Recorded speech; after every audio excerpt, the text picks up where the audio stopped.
Il est autorisé d'avoir des rapports sexuels avec une fille de 3 ans et 1 jour. Jésus était un bâtard né dans l'adultère. Il est permis de divorcer avec votre femme si vous voyez une plus jolie fille, vierge et attirante, même si elle n'est âgée que de 3 ans. Jésus a été envoyé en enfer où il est puni en étant bouilli dans des excréments. Marie était une prostituée. Les disciples de Jésus méritent d'être tués. Même le meilleur des goïms, donc des non-juifs, devrait être abattu. Les femmes juives sont contaminées par la simple rencontre avec des non-juifs. Un non-juif est comme un chien. Manger en présence d'un non-juif, c'est comme manger avec un chien. Vous pouvez tuer un incroyant avec vos propres mains. Si un goïm, donc un non-juif, frappe un juif, il faut le tuer, car c'est comme frapper Dieu. Si un juif trouve un objet appartenant à un non-juif, il n'est pas tenu de le lui rendre.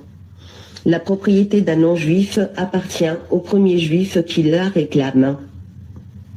Ce qu'un juif vole d'un non-juif, il peut le garder. Oui, je pense que c'est ce qu'il pratique depuis 75 ans en Palestine. Je crois que nous l'avons tous compris.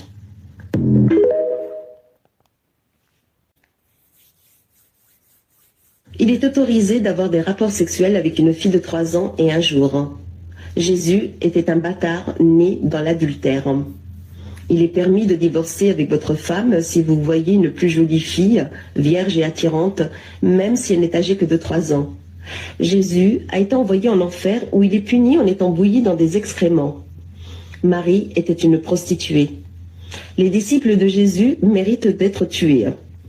Même le meilleur des goïms, donc des non-juifs, devrait être abattu.